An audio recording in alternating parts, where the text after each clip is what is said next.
마가복음 1장 4절부터 11절까지의 말씀입니다. 신약 52면에 있습니다. 세례 요한이 광야에 이르러 죄사함을 받게 하는 회개의 세례를 전파하니 온 유대 지방과 예루살렘 사람이 다 나아가 자기 죄를 자복하고 요단강에서 그에게 세례를 받더라. 요한은 낙타털 옷을 입고 허리에 가죽띠를 띠고 메뚜기와 석청을 먹더라. 그가 전파하여 이르되 나보다 능력 많으신 이가 내 뒤에 오시나니 나는 굽혀 그의 신발끈을 풀기도 감당하지 못하겠노라. 나는 너희에게 물로 세례를 베풀었거니와 그는 너희에게 성령으로 세례를 베푸시리라. 그때 예수께서 갈릴리 나사렛으로부터 와서 요단강에서 요한에게 세례를 받으시고 곧 물에서 올라오실새 하늘이 갈라짐과 성령이 비둘기같이 자기에게 내려오심을 보시더니 하늘로부터 소리가 나기를 너는 내 사랑하는 아들이라 내가 너를 기뻐하노라 하시니라. 아멘. 안녕하세요. 그리고 사랑합니다. 저는 우리 청년들이 너무 좋습니다. 가끔은 보기만 해도 좋은데요. 여러분들은 거기 있으면서 저를 보시면 어떠신가요? 좋으신가요? 네. 그것을 저는 크게 바라지는 않습니다. 그러나 우리 청년들이 구주를 생각만 해도 그렇게 좋을 수 있는 그런 청년들이 되기를 소망할 뿐입니다. MBC 방송사에서 다양한 나이의 대한민국 국민들에게 물어보았습니다. 당신의 인생에서 가장 후회되는 것은 무엇입니까? 아마도 다양한 후회의 순간들이 있을 것이라 생각하면서 조사를 시작했을 것입니다. 그러나 신기하게도 10대부터 50대까지의 남성, 그리고 10대부터 40대까지의 여성, 그 모든 그 대답 1위가 동일한 대답이었습니다. 무엇일까요? 무엇을 가장 후회하고 있을까요? 대한민국 남자, 여자 거의 대부분 10대부터 50대 이르기까지 무엇을 후회했을까요? 여러분들은 맞출 수 있을 것 같아요? 무엇을 여러분들은 혹시 후회하시나요? 1위의 후회 1위를 차지한 것은 공부 좀 할 걸이었습니다. 참 저는 이거 보면서 이해가 사실 잘 되진 않았습니다. 왜냐하면 대한민국 살면서 공부 들으면서 지겹도록 듣고 사는데 그래도 후회가 공부라니, 이게 정말 조사를 제대로 한 게 맞을까? 이런 생각이 들 정도로 공부에 대해서 생각을 하는 것 같고, 한번 곰곰이 생각해 보니까 그래, 좀 맞을 수도 있겠다. 지금도 계속해서 공부를 이어가는 젊은 사람들이 많은 걸 생각해 보면 시험 공부도 하고 앞날을 위해서 대학원, 박사 과정이든 여러 가지 공부를 하는 사람들이 예전보다 더 많아진 걸 보면 이게 어쩌면 맞을 수 있겠다. 맞겠지, 조사한 거니까. 그런 생각을 좀 하기도 했습니다. 좀 의외긴 했지만요. 여러분들이 후회했던 순위가 순간이 좀 다를 수 있습니다. 여러분들 순위가 다를 수 있지만 이 설문조사에서는 10대부터 70대까지 다양하게 조사했는데요. 20대만 잠깐 살펴볼게요. 20대 여자의 후회 순위가 있습니다. 5위부터 해볼게요. 5위는 사표 낸 것이라고 하더라고요. 사표 낸 거, 회사에서 사표 낸 것을 후회한대요. 그때는 참 했는데. 4위는 더 화끈하게 놀 걸, 이게 4위였어요. 3위는 뭐였냐면 친구랑 싸우지 말 걸, 이거였고, 2위는 엄마 말 좀 잘 들을 걸 이었습니다. 자, 1위는 당연히 공부 좀 할 걸 이었고요. 20대도 한번 가보죠. 20대 남자 5위, 전 좀 공감 많이 했는데 사고 치지 말 걸. 5위가 사고 치지 말 걸이었고, 4위는 돈 좀 아껴 쓸 걸이었고, 3위는 그 여자 잡을 걸, 2위는 엄마 말 좀 잘 들을 걸이었습니다. 이 반대로 뒤집으면, 이게 후회하지 않으려면 이런 것들을 반대로 뒤집으면 후회하지 않을 것 같아요. 그런 비율이 줄어들겠죠. 일단 쉽지는 않지만 엄마 말을 잘 들으면서 지금 만나고 교제하는 사람에게 잘해주고 돈을 아껴 쓰고 사고 치지 않으면 남자들에겐 그래도 나름 후회의 비율이 줄어들 것 같아요. 여자분들은 사표 내지 않으면서 그 돈 가지고 화끈하게 놀고 친구랑 싸우지 않으면서 엄마 말 잘 듣는 것. 엄마 말 잘 듣는 거랑 화끈하게 노는 거랑 좀 상충된다고 생각하시나요? 왜요? 왜 그렇죠? 왜 그게 두 개가 상충되는지는 저는 잘 모르겠네요. 그런데 통계표를 보면서 저의 눈을 사로잡은 부분은 50대에서 60대, 70대에 이르는 1, 3에 고루 퍼져 있는 그런 후회였습니다. 뭐 누구에게는 70대에게는 1위기도 했고 뭐 60대에게는 2위기도 했는데 이런 후회였어요. 나도 배우고 싶었는데 10대부터 40대까지는 공부는 할 수 있는 상황이었지만 공부를 안 했던 것이라면 이제 5, 60, 70대는 공부가 너무 하고 싶었는데 할 수 없는 상황, 그래서 공부를 못했던 상황이 이제 이 표에서 밝히 드러났습니다. 근데 이제 사람들은 10대부터 40대 공부에 대해서 대한민국에서는 그렇게 싫어하면서도 왜 공부를 하고 싶은 걸까요? 이 모든 연령대에서 공부와 배움에 대해서 이렇게 후회가 남아있는 걸 생각해 보면 참 여러 가지 생각을 하게 됩니다. 근데 왜 공부를 그러면 하고 싶을까? 여러분들은 왜 공부를 하고 싶으세요?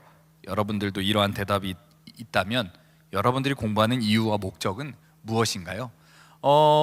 제가 그냥 한번 생각해 보기로는 아무래도 공부를 하면 지금보다 더 나은 삶이지 않을까라는 그 기대감 때문에 공부를 하게 되는 것이지 않을까 생각해 봤습니다. 노년의 배움은 조금 다른 의미지만 내가 더 배웠다면 그 공부 자체를 배우면서도 참 즐거웠을 거고 지금보다 조금 더 좋은 삶을 살지 않았을까, 그런 생각이지 않을까 생각합니다. 제가 왜 갑자기 후회에 대한 이야기를 시작할까요?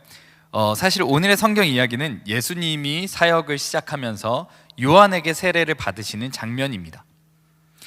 예수님이 요한에게 세례를 받기 전에 요한이 하던 일이 있습니다. 이 메시아 그리스도가 오시는 그 길을 준비하면서 광야에서 선포합니다. 뭐라고요? 죄 사함을 받게 하는 회개의 세례를 받으라, 이렇게 이제 선포하는 게 세례 요한의 모습이었습니다. 여기에서 회개는 문자적으로는 회심을 뜻해요. 회심의 뜻은 돌이킬 회에 마음 심자니까 마음을 돌이키는 거죠. 여기에서 이제 그러면 어디로 돌이키는 것일까요? 당연히 하나님께로 돌이키는 것이 회심, 회개의 아주 기본적인 단어의 뜻입니다. 사실 이 회개라는 단어는 성경에서 아주 잘 사용되는 단어인데 당연히 이게 그리스어 헬라어로 되어 있는데 이 단어가 일반적으로도 사용되겠죠. 일반적으로 이 단어가 사용될 때에는 오직 어떻게 사용되냐면 후회라는 단어로 사용된다고 합니다. 그러니까 회개는 곧 후회인 거죠. 일반적으로는 후회를 가리키는 단어인 거예요. 그러면 성경에 나오는 회개와 회심, 그리고 일반적인 단어인 후회, 이거를 합치게 되면 무엇으로 우리는 좀 풀이할 수 있을까요? 다른 모든 것들을 후회하고 오직 우리 하나님께로 마음을 돌이킨다. 다른 것들, 하나님이 아닌 것들을 선택했던 것들을 후회하고 오직 하나님인 것으로 우리의 모든 마음을 모은다, 이렇게 말할 수 있을 것입니다. 인생에서 사실 공부도 중요하고 여러 가지 중요한 후회들이 있습니다. 다시 돌아가면 더 좋았을 것이다, 더 나았을 것이다, 우리는 이렇게 생각합니다. 그러나 오늘 이곳 이 시간 우리의 후회와 돌이킴은 오직 하나님과 하나님 아닌 것에서 발생하는 일이기를 소망합니다. 내가 하나님이 아닌 것에서는 철저히 돌아서고 하나님의 것에 내 모든 마음을 돌이키겠다, 이러한 마음과 결단이 오늘 말씀 가운데, 오늘의 시간 가운데 일어나기를 간절히 소망합니다.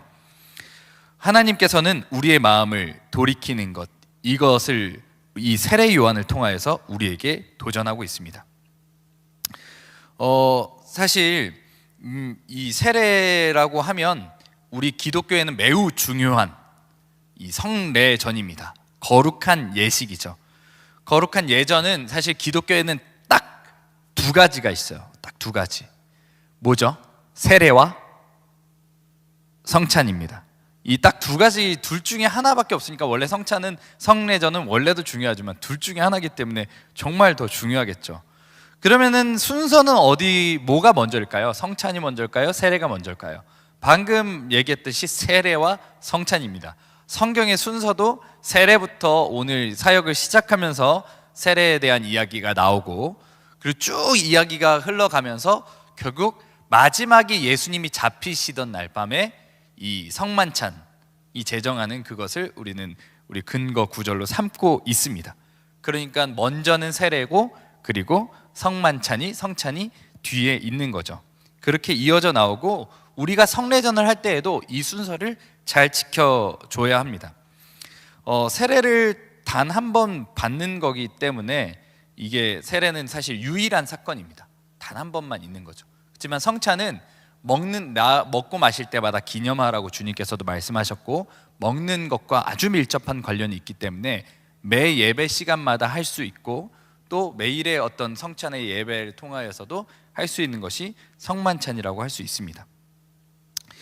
예배 가운데서도 여러분 이처럼 이 성만찬에 여러분들이 아마 참여해 주셨을 거예요. 그렇죠?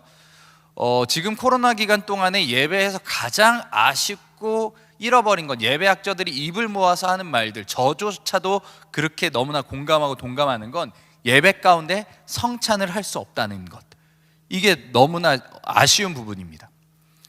근데 여러분들이 성찬을 하러 나왔을 때 여러분들에게 들었을 것입니다. 세례를 받으신 분이 성찬에 참여해 주시기를 바랍니다. 이런 얘기들을 한번 들어보셨을 거예요. 세례를 받은 자가 성찬을 자격을 받는 것처럼 이렇게 안내가 되죠. 여러분, 우리가 성만찬에 대해서도 이 작년도 말에 사역자 그룹 전체 양육에서 배워본 바 있어요. 성찬을 배우면서 여러분들 뭐가 기억에 남으시죠? 우리가 갈급한 것, 갈증, 우리의 갈증은 하나님을 향한 갈증과 목마름과 배고픔이다. 이렇게 우리가 배운 바 있습니다. 그러니까 결국 우리가 정말 먹어야 되는 건 생명이신 하나님의 말씀, 하나님 그 자체를 우리가 먹어야지만 진정한 생명을 공급받을 수 있다. 이 성찬 신학과 관련돼서 이러한 나눔을, 배움을 받은 적이 있습니다.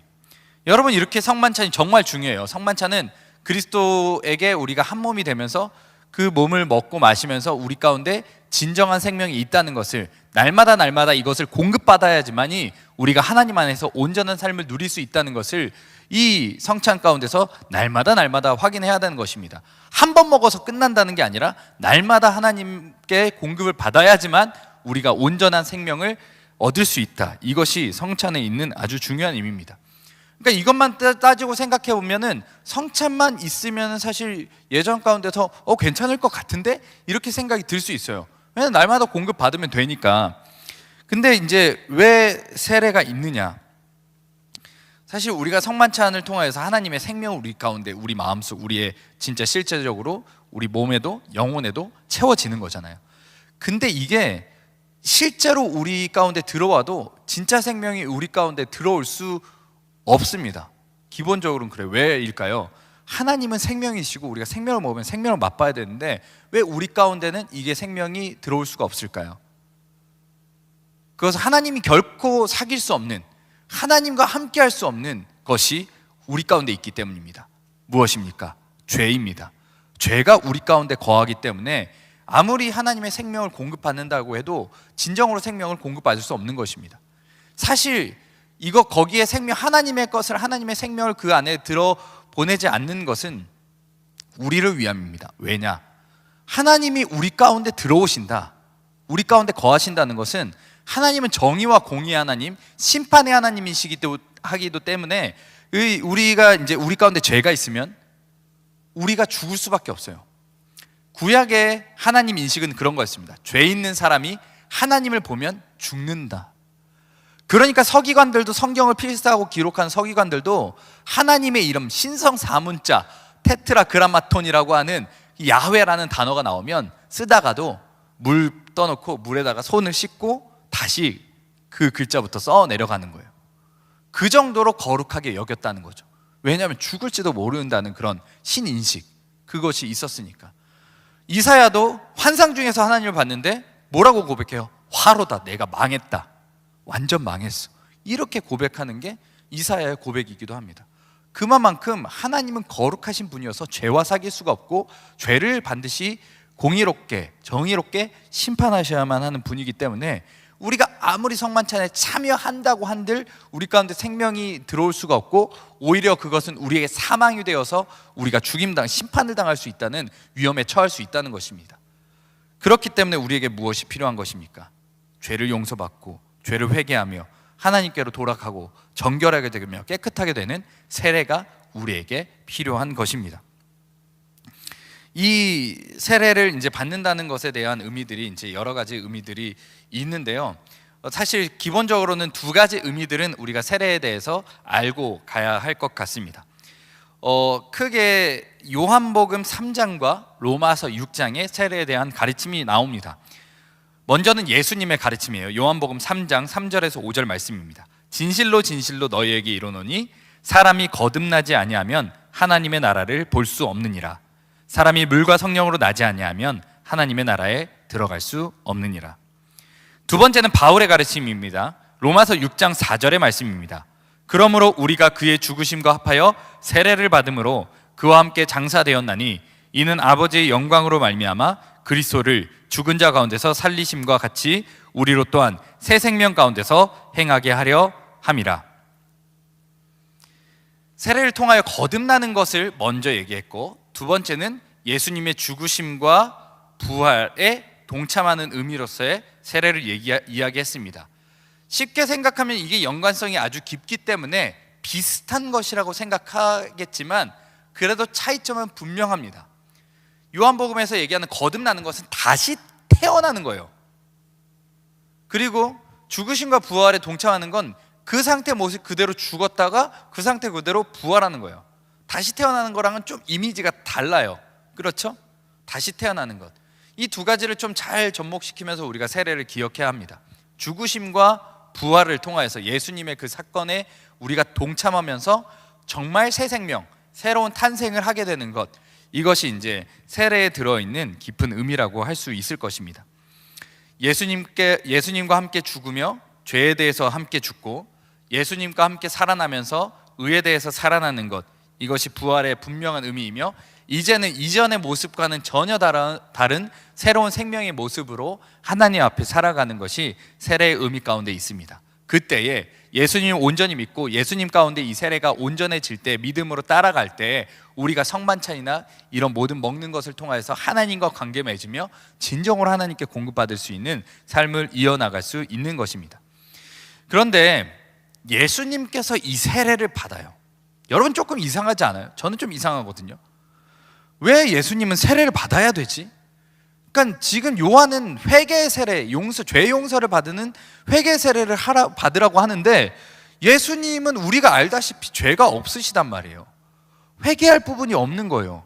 그럼 예수님의 가르침대로 다시 태어나야 되는 분이시냐? 사실 그것도 아니잖아요. 그러니까 예수님이 왜 세례를 받았지? 이런 이유에서 실마리가 저는 잘 풀리지 않더라고요. 좀 어려웠어요. 세례를 받은 게 너무나 당연하고 복음서마다 이렇게 기록이 되어 있는데 왜 받으셨을까?